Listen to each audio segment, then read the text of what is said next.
क्या teleportation possible है? तो इसका जवाब होगा यस, लेकिन जैसा हम सोचते हैं वैसा नहीं, क्योंकि एक्चुअल में किसी इंसान को टेलीपोर्ट करना उतना ही कठिन है जितना लेविटेशन कर पाना।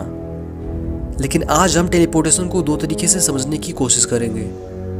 एक तो साइंस है, दूसरा है स्पिरिचुअलिटी जो आपको पसंद है। Roll the intro.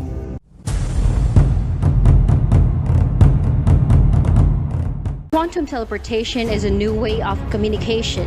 It can use quantum entanglement to achieve a disembodied transmission of unknown quantum states between distant quantum systems. Hence, it has become the core functional unit of long-distance quantum communication and distributed quantum computing. अगर हमें किसी इंसान को teleport करना है तो सबसे पहले हम उसके बॉडी पार्टिकल्स को अलग अलग करके डिस्ट्रॉय कर देंगे।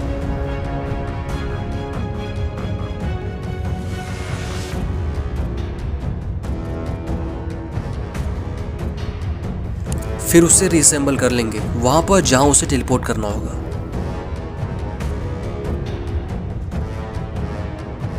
तो ऐसे टेलीपोर्टेशन हो पाएगा। हम उसे पहले डिस्ट्रॉय करेंगे और जहां पर उसे टेलीपोर्ट करना है वहां पर उसे रीअसेंबल कर देंगे, तो वो टेलीपोर्ट फाइनली हो जाएगा। ये जितना सुनने में आसान लग रहा है, ये प्रैक्टिकल में उतना ही कठिन है। देखो, लैब के अंदर साइंटिस्टों ने फोटॉन्स को परफेक्टली टेलीपोर्ट कर दिया है।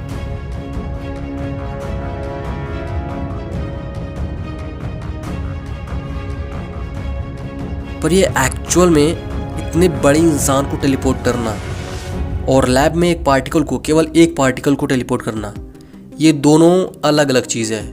हालांकि प्रोसेस तो एक ही होगा, पर ये कर पाना बहुत ज़्यादा अलग अलग है, बहुत ज़्यादा ही। देखो, लैब के अंदर तो साइंटिस्टों ने टेलीपोर्टेशन कर दिया है, वो भी फोटॉन्स को टेलीपोर्ट करके। लेकिन जब हम इंसान की बात करते हैं तो वहाँ पर ये कर पाना इम्पॉसिबल सा होता है। ऐसा इसलिए होता है बिकॉज इस टाइम भी हमारे पास कोई हाई एडवांस टेक्नोलॉजी वाला इक्विपमेंट नहीं है जो ये कर पाए। लेकिन चलो ऐसा मान लेते हैं कि हमारे पास एक टेलीपोर्टेशन मशीन है, तो जब बॉडी पार्टिकल्स को हम अलग अलग करके डिस्ट्रॉय कर देंगे, फिर बाद में जब उसकी हम कॉपी करेंगे वहां पर जहां उसे टेलीपोर्ट करना होगा, तो क्या वो जो पहले इंसान को हमने डिस्ट्रॉय किया था, क्या ये वही इंसान है? क्योंकि हमने तो पहले उसे खत्म कर दिया था, फिर जाकर के उसकी एक जस्ट कॉपी हमने बना दी। तो क्या ये असल में वही इंसान होगा जो पहले था? तो ये कंफ्यूजन है। और चलो मान भी लेते हैं कि हम लोग ऐसा भी कर दिए, कॉपी पेस्ट वाला सिस्टम भी हो गया। ये सेम ऐसा लगता है जैसे पहले आप किसी इंसान को मार देते हैं फिर उसे जन्म देते हैं, पर ये इम्पॉसिबल है भाई। पर फिर भी हम मानते हैं कि ऐसा ये कॉपी पेस्ट वाला सिस्टम भी सही है।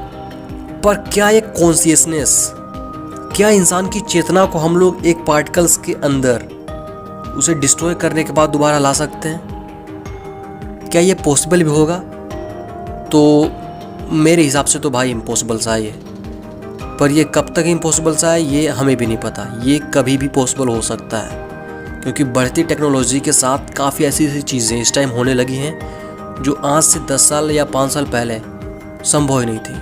आपको खुद नहीं पता होगा कि इस टाइम पूरी दुनिया में ना जाने कौन कौन सा एक्सपेरिमेंट परफॉर्म हो रहा है जिसके बारे में हमें भनक तक नहीं। और क्या आप जानते हैं कि रिसेंटली एक ऐसा न्यूज़ वायरल हुआ था कि कुछ साइंटिस्टों ने मिलकर के पृथ्वी पर, आई डोंट नो कि वो कहाँ की बात है, पर वो पृथ्वी पर ही सूर्य से भी कई गुना ज़्यादा या फिर कई गुना हजार ज़्यादा जो एनर्जी है वो प्रोड्यूस कर दिए थे।